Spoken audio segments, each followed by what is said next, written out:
So ito yung fan motor na ginawa ko para dito sa window type aircon.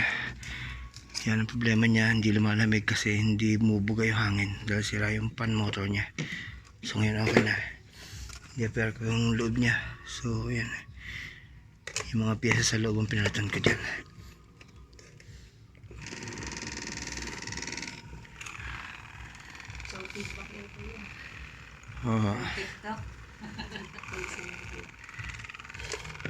Old model na rin kasi, so yung mga panloob niya mahirap hanapin.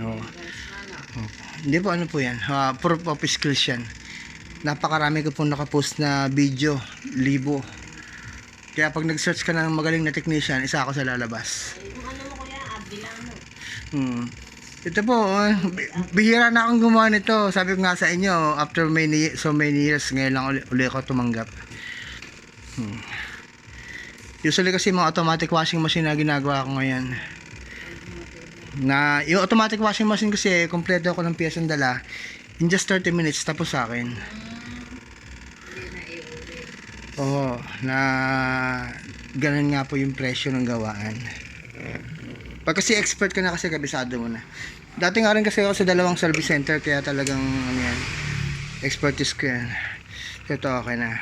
So before hindi siya maandar na ganyan. Yan, hindi bumubuga yung pan niya. Ikakabit ko na siya. Yan.